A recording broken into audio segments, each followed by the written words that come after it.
Lucien মায়ের কান্নার তোপ নিতে না পেরে ঠান্ডা কণ্ঠে বলল, mom, I am fine, please don't cry. এভাবে মা ছেলে বেশ কতক্ষণ কাটালো। অতঃপর ইন্দিয়া তাইনিন আরিশের দিকে তাকিয়ে কৃতজ্ঞতা প্রকাশ করে বললেন, তুমি এতটুকু একটা ছেলে আমাদের কত বড় একটা উপকার করলে। আমার কোল বাঁচালে, আমার অর্ধেক আমার স্বামীকে বাঁচালে। তোমাকে কি বলে বা কি দিয়ে যে এর ঋণ শোধ করব আমি জানি না। ওনার কথায় আরিশ গম্ভীর কণ্ঠে বলল, দেখেন, আমাকে ঋণ প্রকাশ করতে হবে না। আমার অনেক টাকা আছে। আমি শুধু মানুষ হিসেবে কর্তব্য পালন করেছি। আরিশের গুরু গম্ভীর কণ্ঠে শুনে উনি বললেন, তুমি আমাদের চেনো? আমি আপনাদের চিনে কি করব? আরিশের সোজা কথায় উনি মুস্কি হেসে বললেন, না মানে আমাদের সুইজারল্যান্ড তো সবাই আমাদের বিলাসবহুল হিসেবে চেনে, তাই আর কি তোমায় জিজ্ঞেস করলাম। হয়তো এত নাম সুনাম বিলাসবহুল বলে আপনাদের এত শত্রু। কোনো ইন্টারেস্ট না দেখিয়ে ইন্দ্রিয়া তাইনিন এই 3 দিন আরিশের ব্যক্তিত্বে বেশ মোহিত হয়েছেন। কথা বলার স্টাইল, সহজে কারো সাথেই কথা না বলা, সবকিছুই বেশ লক্ষ্য করেছেন উনি। যদিও উনি সুইজারল্যান্ডের স্থানীয় মহিলা, তবে উনি বাংলা ভাষা পছন্দ করেন। সে ভাষায় কথা বলতে ওনার বেশ পছন্দ। ওনার স্বামীরও তাই। তবে ছেলের জন্য ওনাদের ইংলিশটাই বলতে হয়, বাংলায় আর বলা হয় না। এই 3 দিন আরিশের সাথে উনি বেশ বাংলায় কথা বলেছেন। উনি ওনাদের জীবন ইতিহাস আরিশকে শোনালেও আরিশ পারিবারিক একটা কথাও ওনাকে বলেনি। যদিও আরিশ সেই রাতেই হসপিটাল থেকে চলে আসতে চেয়েছিল, কিন্তু ইন্দ্রিয়া তাইনিন জোর করে আরিশকে ওনার কাছে রেখে দেয়। এতে আরিশ বিরক্ত হলেও মায়ের বয়সী মহিলার কথা ফেলতে পারেনি। লুসিয়ানের জ্ঞান ফেরার ঠিক 1 সপ্তাহ পরে জিয়ান লুইজি গ্যান্টেনারের ওনার হুঁশ আসে। যদিও ডক্টর ওনাকে পুরোপুরি সুস্থ ঘোষণা দেয়নি, কিন্তু উনি কোমা থেকে উঠে সর্বপ্রথমে স্ত্রী সন্তানকে দেখতে চাওয়ায় ওনারা দুজনেই ওনার পাশে বসতেই উনি বললেন, ওরা তো আমাদের। ওনার সম্পূর্ণ কথা শেষ করতে না দিয়ে ইন্ডিয়া তাইনিন বললেন, উপরে একজন আল্লাহ আছে, সে কি তুমি জানো? তাই তো তোমার জীবনটা আজ বেঁচে আছে, আর তার একমাত্র আমার এই ছেলেটার জন্য। আরিশকে দেখিয়ে উনি আরিশকে ওনার দুর্বল চোখ দুটো দিয়ে সম্পূর্ণ চোখ বুলিয়ে মোহিত কণ্ঠে বলল, আমার পাশে এখানে বসো বাবা। আরিশ ওনাদের এমন গা লেপটানো কাজে বিরক্ত হয়ে সোজা সাপটা বলল, দেখুন, আপনাদের সাহায্য করা আমার কর্তব্য ছিল। আমি এখন আমার বাসায় যাব। কিন্তু তোমাকে তো যেতে দেব না। Are you trying to say this? আমি ঠিক বলছি। আরিশ ওনার কথায় রাগে গজগজ করতে করতে উঠে চলে যেতে যেতে বলল, আমার উপর কারো জোর খাটে না। উপকার করেছি বলে যে আপনাদের কাছে রেখে দেবেন আর আমি থেকে যাব, এটা ভাবলেন কিভাবে? শোনো আমাদের কথা। ওনার সম্পূর্ণ কথা শেষ হওয়ার আগেই আরিশ কেবিনের দরজাটা খুলে দ্রুত পায়ে চলে যায়। আজ 3 দিন হয় হসপিটাল থেকে বাড়িতে ফিরেছেন জিয়াং লুইজি গ্যান্টানার। এই 3 দিনে হসপিটাল থেকে ডক্টর ওনাকে ছাড়েননি। উনি কোমা থেকে মাত্র ফিরেছেন বলে ওনার এই অ্যাক্সিডেন্টের কথা ইতিমধ্যে পুলিশ এই বিষয়ে পুরোটাই তদন্ত করে ফেলেছেন। উনি হসপিটাল থাকাকালীন আরিশ রাগ দেখিয়ে চলে যেতে কিছু লোক ঠিক করেছিলেন আরিশ কোথায় থাকে ইভেন্টে তার সব ইনফরমেশন জোগাড় করে দিতে।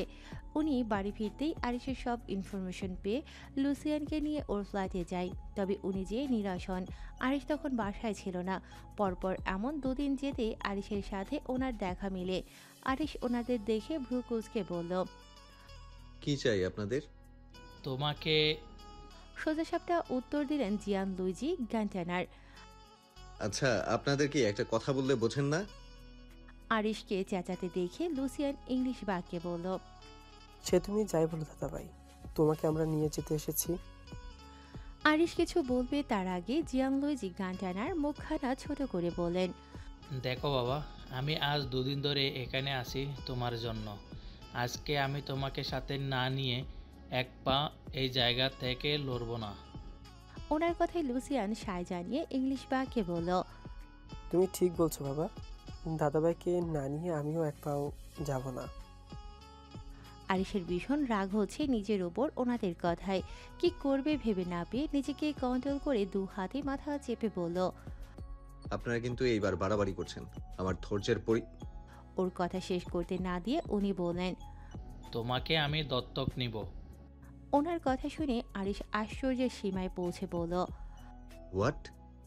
আরিশকে অবাক হতে দেখে লুসিয়ান এগিয়ে গিয়ে ইংলিশ বাক্যে বলল, হ্যাঁ দাদা ভাই, তুমি আমার ভাই হয়ে যাও।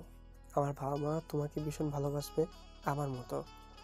দরকার হয় আমার চেয়ে তোমায় বেশি ভালোবাসবে। তুমি আমার বড় ছেলে আরিশ, আর ও আমার ছোট ছেলে লুসিয়ান। আরিশ এদের অতিরিক্ত পাগলামি করতে দেখে বোঝানোর জন্য বলল, দেখুন, আমার মা বাবা, আমার একটা পরিবার আছে, সেখানে আপনি আমাকে আমি তো বলিনি তুমি তোমার ফ্যামিলির কাছে যেতে পারবে না। তোমার যখন ইচ্ছে তুমি যাবে, কিন্তু তুমি এখানে যতদিন থাকবে আমার ছেলে হয়ে আমার বাসায় থাকবে, বাস। বলে সোফায় বসে পড়লেন। আরিশ এদের ভাবসাব দেখে বুঝতে পারে এরা ওকে না নিয়ে এক পা জায়গাও নড়বে না, তাই অনেক ভেবে সিদ্ধান্ত নেয় আরিশ ওদের সাথে যাবে। আরিশ মেনে নিয়েছে দেখে ওনারা দুজন আরিশকে জড়িয়ে ধরে কি করবে বুঝতে পারছিল না। আরিশ ওদের বাড়ি দ্য গ্যান্টানার অ্যাস্টেট এসেছে আজ 2 মাস শেষ হতে চলল। এই 2 মাসে আরিশ এই তিনজনকে নতুনভাবে চিনেছে। একটা বাইরের মানুষকে কিভাবে আপন করতে হয় এদেরকে দেখেছে। আপন ছেলে না হয়েও যে মানুষের থেকে এমন ভালোবাসা পাওয়া যায় এদেরকে না দেখলে বোঝা যেত না। কে বলবে এদের এত টাকা, জায়গা, বাড়ি, গাড়ি, তারপরও কিভাবে ওকে আপন করে নিল।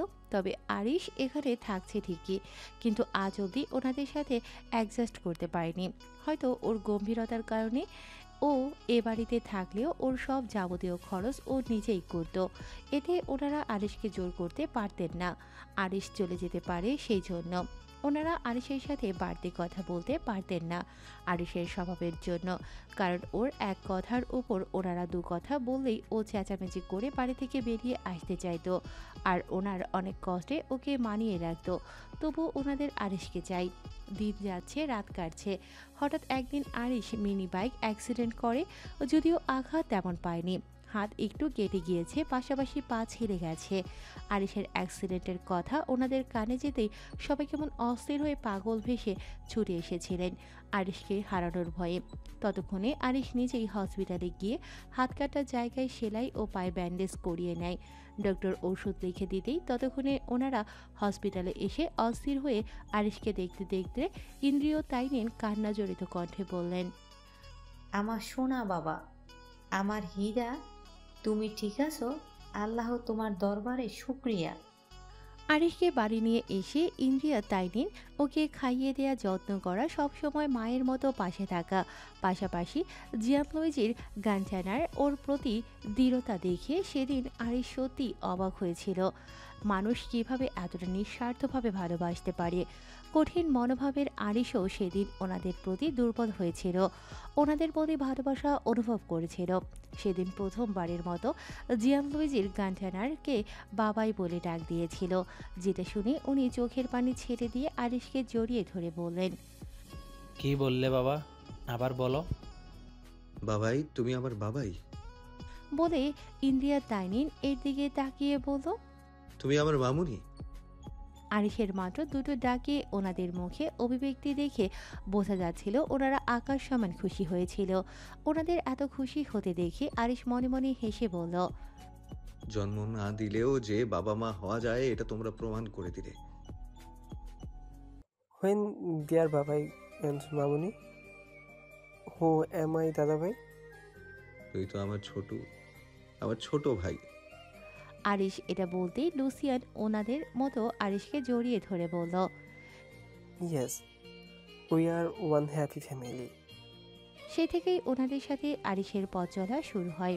আর সেই থেকেই কেটে গেল 7-8টা বছর।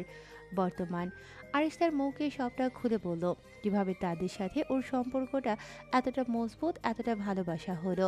আর নয়তো কারো কোটি কোটি টাকার সম্পত্তি নিজের ছেলের সাথে অন্য কারোর জন্য ভাগ করে সমান সমান। হ্যাঁ, জিয়ান লুইজি গ্যান্টানার লুসিয়ান আর আরিশের নামে ওনার সমস্ত সম্পত্তি লিখে দিয়েছেন। যদিও আরিশ এই বিষয়টা শুনে অনেক রিয়্যাক্ট করেছিল, সে কিছুতেই ওনার থেকে কিছু নিতে রাজি নয়। তাছাড়া এত টাকা দিয়ে কি হবে? ওর নিজের টাকা ওর নামে রাখা, ওর বাবার টাকা, এখন আবার ওনাদের আদর সম্পত্তির অর্ধেক, সব কিছুই কেমন যেন ছন্নছাড়া। আর এই সম্পত্তির বিষয়টা এড়িয়ে যাচ্ছে দেখে জিয়াং লুইজের গান টানার আপাতত সবটা নিজেই ম্যানেজ করছে। যদিও উনি জানতেন আরিশ এটা শোনার পর এমনভাবেই রিয়্যাক্ট করবে, তবুও ওনারা সমান সমান দিতে চায়। এতে বেশি লুসিয়ানেরই মত ছিল। আরিশকে সবটা বলে থেমে যেতে দেখে যুধি মিনমিন কণ্ঠে বলল, ইস, আপনার মতো আমাকেও যদি এমন কেউ ভালোবাসতো। আরিশ যুধির কথায় ভ্রু কুঁচকে বলল। তোকে এর থেকেও কেউ মারাত্মকভাবে ভালোবাসে। যুধি আরিশের কথায় তেমন পাত্তা না দিয়ে পেটে দু হাত দ্বারা চেপে ধরে বলল, ভীষণ খিদে পেয়েছে, সবাই হয়তো খেয়েও নিয়েছে। আমি এখন যাই। ওকে দুজনের খাবার রুমে নিয়ে আয়। মানে, দুজনের খাবার আনতে যাব কেন? আরিশ যুথির কথা শুনে বাঁকা হেসে ওর দিকে এগোতে নিলে যুথি লাফ দিয়ে উঠে দাঁড়িয়ে তাড়াহুড়ো করে বলল, বুঝতে পেরেছি আপনার জন্য আনতে বলছেন। চিন্তা করবেন না, আমি আপনার জন্য নিয়ে আসছি, দরকার হলে আপনাকে খাইয়েও দিব। বলে আর না দাঁড়িয়ে দৌড়ে রুম থেকে বেরিয়ে গেল। যুথি যেভাবে রুম থেকে বেরিয়ে গিয়েছিল ঠিক একইভাবে খাবার প্লেট হাতে নিয়ে রুমে ঢুকে হাঁপাতে হাঁপাতে বলল, এই যে খাবার নিয়ে এসেছি। খাইয়ে দে। পারবো না, নিজেরটা নিজে খান। দিবি না? আরিশকে কেমনভাবে ওর দিকে এগোতে দেখে বোকা হেসে বলে টেবিলের উপর খাবারটা রেখে ইচ্ছা না থাকা সত্ত্বেও আরিশকে খাইয়ে দেয়, নিজেও খেয়ে নেয়। খাবার শেষ হলে যুথি প্লেট গুছিয়ে রাখতে যেতে নিলে আরিশ যুথির পেট বা হাতে পেঁচিয়ে উরুর উপর বসিয়ে ঘাড়ে মুখ গুজে বলল, মো, আজকের রাতটা আমায় দিবি প্লিজ। বিশ্বাস কর, তোকে একটু ব্যথা দেব না। নিজেকে দাঁত চেপে কন্ট্রোল করব। শুধু আজকের রাতটা তোকে বুকের মধ্যে নিয়ে ঘুমাতে চাই। ঠিক যেমন লতা গাছকে পেঁচায় নিজেকে বাঁচাতে, ঠিক তেমনি আমিও তোকে বুকে নিয়ে মানসিক শান্তিটুকু পেতে চাই। যুথি আরিশের এমন কাজে আরিশকে ঠেলে সরাতে চেয়ে বলল, ছাড়ুন আমাকে, এগুলো রাখতে হবে। প্রয়োজন নেই, আমার কাছে থাকো। আরিশের এমন গা কাঁপানো কথায় শুধু শোনা গেল যুথির ঘন ঘন ফেলা নিঃশ্বাস। যুথির শরীর ক্রমশই কাঁপছে দেখে আরিশ যুথিকে ছেড়ে দিয়ে রাগ বিরক্তি দুটো মিলিয়ে বলল, আমার সামনে একদম কাঁপাকাঁপি করবি না, বিরক্ত লাগে এতে আমার। বলে বিছানার উপর বসে গায়ের শার্ট খুলতে খুলতে বলল, গিয়ে প্লেটগুলো রেখে সোজা রুমে আসবি। যুথিকে এক জায়গায় নিচের দিকে তাকিয়ে দাঁড়িয়ে থাকতে দেখে ভ্রু কুঁচকে বলল। কথা কানে যায়নি? যুথি আরিশের কথায় প্লেটগুলো নিয়ে রুম থেকে বেরিয়ে রাদীফের রুমের সামনে পর্যন্ত আসতেই রাদীফ ওর রুম থেকে বেরোচ্ছিল। তখন যুথিকে প্লেট হাতে যেতে দেখে যুথির হাতটা ধরে বলল, কোথায় থাকো তুমি? দুদিন ধরে তোমার কোনো দেখাই মিলে না। যুথি রাদীফের ধরে রাখা হাতটা ছাড়াতে চেয়ে বলল, আমি তো বাড়িতেই ছিলাম। আমি তো রাদীফের সম্পূর্ণ কথা শেষ হওয়ার আগে ফারিও নিচ থেকে মাত্র এসেছিল রুমে যাবে বলে। মাঝপথে রাদীফ যুথিকে হাত ধরা অবস্থায় দাঁড়িয়ে থাকতে দেখে একটু জোরেই বলল, রাফিদ ভাই, তুমি আর হাত ধরেছো কেন? তোকে বলতে হবে? যুথি আরিশের রুমের দিকে তাকিয়ে ভয়ার্থ কণ্ঠে বলল, আমার হাত ছাড়ো রাফিদ ভাই। তোমার সাথে আমার কথা আছে।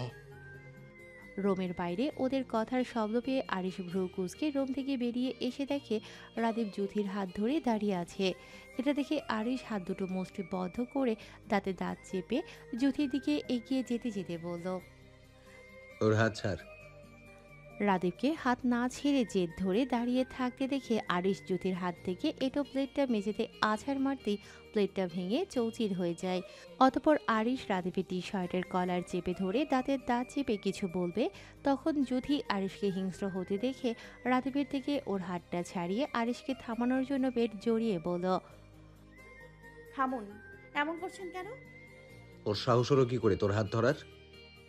রাদীপের দিকে রক্ত আভা চোখ করে বলল। তাৎক্ষণিক আরিশ খেয়াল করলো তার মৌতাকে জড়িয়ে ধরে অনবরত কাঁপছে। মেজাজটা এমনিতেই তেতে ছিল, তার উপর এই কাণ্ডে রাগে ওর চোখ দুটো লাল হয়ে উঠল। মনে হচ্ছিল সামনে কিছু থাকলে ছিঁড়ে ফেলতো, এমনই জ্বলছিল ভেতরটা। এর মধ্যে শুধু শুধু জায়গায় শরীর জড়িয়ে কাঁপাকাঁপি বিষয়টা মোটেও ও নিতে না পেরে জ্যোতিকে টেনে থাপ্পড় লাগিয়ে বলল, সমস্যা কি তোর? যুথি আরিশের হাতে থাপ্পড় খেয়ে ফুপিয়ে কেঁদে বলল। আমার ভয় করছে তো আপনাকে। আরিশ যুথিকে কাঁদতে দেখে কোনোভাবেই রাগ নিয়ন্ত্রণ করতে না পেরে দেয়ালে ঘুষি মেরে বলল। ফারি, এই নেকার বাচ্চাকে আমার সামনে থেকে যেতে বল, আর নয়তো কি করব আমি নিজেও জানি না। ফারি আরিশের কথায় যুথিকে টেনে নিয়ে যেতে চাইলে যুথি ফুপিয়ে কাঁদতে কাঁদতে বলল। আমি যাব না রাধিফ ভাই, কি বলে আমি শুনবো। ব্যাস, যুথির এতটুকু কথাই আরিশের ধৈর্য সহ্য সীমার বাহিরে গেল। তেড়ে এসে যুথির চুলের মুঠি পেছন থেকে ধরে ওর কাছে এনে অন্য হাত দ্বারা গাল চেপে ধরে রুক্ষ কণ্ঠে বলল। অবাধ্য জিনিস আমার কখনোই পছন্দ ছিল না, কিন্তু তুই সেটা পছন্দ করতে বাধ্য করেছিস। বলে যুথিকে কোলে তুলে রুমের দিকে যেতে যেতে ফারিকে বলল। ফারি, মেঝেটা পরিষ্কার করে দিস। আরিশ যুথিকে বিছানার উপর রেখে দরজাটা বন্ধ করে ওর কাছে এসে ওকে টেনে কাছে এনে বাহু চেপে বলল। সুস্থ আছিস? ভালো লাগছে না? মৌ, আমার সামনে এইভাবে কাঁদবি না, আমি নিতে পারি না তোর চোখের ওর সম্পূর্ণ কথা শেষ হতে না হতেই যুথি আরিশকে জড়িয়ে জোরে কান্না করে দিয়ে বলল। মাঝে মাঝে আপনি এমন হয়ে যান, তখন ভীষণ ভয় লাগে তো আপনাকে। যুথি আরিশকে জড়িয়ে ধরতেই ওর রাগ কিছুটা কমে আসে। অতঃপর যুথিকে বুকের সাথে চেপে ওর মাথায় চুমু দিয়ে হাত বোলাতে বোলাতে বলল। তুই ওর দিকে তাকাবি না, ওর সাথে কথা বলবি না, তুই শুধু আমাকে দেখবি, আমার সাথে কথা বলবি, অন্য কারোর সাথে না। যুথি কান্নার তোপে আরিশের কথাগুলো মানবে নিল না, শুধু নিঃশব্দে ফুপিয়ে কেঁদে গেল। একটা সময় কান্নার রেশ ধরে যুথি আরিশের বুকে ঘুমিয়ে যায়। যুথির ভারী নিঃশ্বাস পাশাপাশি কোনো সারা শব্দ না পেয়ে আরিশ যুথিকে বুকের উপর থেকে তুলে দেখে যুথি ঘুমে গদগদ হয়ে গেছে। এটা দেখে আরিশ যুথির গালে, কপালে, নাকে, চোখের পাতায়, বলতে গেলে পুরো মুখমণ্ডলীতে একে একে চুমু দিয়ে ঠোঁটে পরপর চুমু খায়। অতপর এভাবেই আবারও বুকের সাথে চেপে পাতলা কাঁথাটা ওর শরীরে জড়িয়ে ওভাবেই শুয়ে পড়ে। অসন্ন কণ্ঠে বলল। মৌ, আমি তোকে কিংবা তোর শরীরকে আঘাত নয়, ভালোবাসতে চাই। যতটা ভালোবাসলে তুই আমার বুকে আশ্রয় খুঁজে নিবি, আমাকে আঁকড়ে বাঁচতে চাইবে, ঠিক ততটাই ভালোবাসতে চাই। বলে তপ্ত নিঃশ্বাস ফেলে যুথির ঘাড়ে মুখ গুজে ঘুমিয়ে যায়। বাড়ির সকলের চেঁচামেচিতে ঘুম ভাঙে যুথির। তখন হয়তো ঘড়ির কাঁটায় 8টা 19 কি 20। যুথি চোখ ডলতে ডলতে উঠে বসে হাই দিয়ে মাথা চুলকে চারপাশটা দেখল। অতপর রাতের কথা মনে উঠতে ওর পাশে বিছানায় তাকাতেই দেখে আরিশ নেই। আরিশ নেই দেখে স্বস্তির নিঃশ্বাস ছেড়ে বিছানা থেকে নেমে দাঁড়ালো। কি মনে করে হুট করে আবারও বিছানায় শুয়ে পড়ে মুড়িয়ে আর মোড়া দিল। অতপর উঠে বসে রুমের চারপাশটা আবারও দেখল। না, আরিশ সত্যিই রুমে নেই। এটা দেখে মুচকি হেসে আরিশের কাভার্ডের কাছে গিয়ে ড্রয়ার খুলে সেখান থেকে সেদিনের ফেলে রাখা ড্রেসগুলো বের করে দু হাত দ্বারা আবদ্ধ করে দরজা পর্যন্ত যেতেই মনে মনে বলল। এই সবগুলো ড্রেস আমার, সেদিন চকলেটের জন্য এগুলো নিতে পারিনি, আর না সবগুলো চকলেট নিতে পেরেছিলাম, তাই এই সুযোগে আজ সবগুলো হাতিয়ে নিব। বলে যেই দরজা খুলে বের হতে যাবে আরিশ চোর ধরার মতো যুথির পেট জড়িয়ে ওর পা শূন্যে ভাসে গম্ভীর কণ্ঠে বলল। আমার রুমে এসে চুপি চুপি চুরি করার অভ্যাসটা আজও গেল না তোর? আরিশের কাছে ধরা পড়ে পাশাপাশি ওর গম্ভীর কণ্ঠ শুনে মিনমিন করে বলল। আমি তো চুরি করছিলাম না, আমি তো এগুলো ফারিকে দেখাতে নিচ্ছিলাম। ও আচ্ছা। যুথি আরিশের ও শুনে কাচুমাচু করে বলল। আপনি তো রুমে ছিলেন না, হঠাৎ পয়দা হলেন কিভাবে? আমি না থাকাকালীন এভাবে আমার রুম থেকে চুরি করিস? যুথি আরিশের কথায় মাথা দুপাশে নাড়ালো, যার মানে সে এভাবে তার রুমের থেকে চুরি করে না।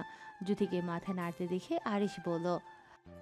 যাই হোক, আমার বইয়ের জন্য আনা ড্রেসগুলো যে চুরি করতে যাচ্ছিলি, এখন এর শাস্তি কি দিব বল? আরিশের মুখে শাস্তি শব্দটা শুনে যুথি ভয়ার্ত কণ্ঠে বলল। শাস্তি? হুম। দেখুন, আমি কিন্তু ড্রেসগুলো নেইনি, তাই আমাকে নামান আর যেতে দেন। আমার অ্যাকচুয়ালি খিদা লাগছে।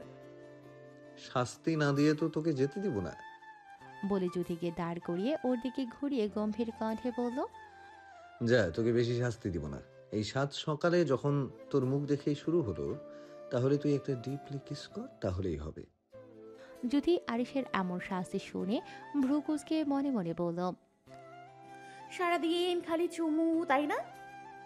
আজ একবার জোর করে চুমু খান শুধু, তারপর আমার সাদা দাঁত দিয়ে আপনার সুন্দর ঠোঁটে কামড়ের দাঁত বসিয়ে দিব।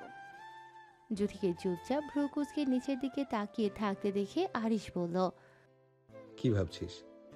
না মানে আমি মুখ ধুইনি তো, আগে ফ্রেশ হই তারপর আপনার জুথির সম্পূর্ণ কথা শেষ করতে না দিয়ে আরিশ বলল, কোনো সমস্যা নেই, তুই নোংরা কাদা মাটি মেখে আমার সামনে আসলেও আমি তোকে সেভাবেই চুমু খাবো। বলে আরিশ জুথির ঠোঁটে চুমু খেতে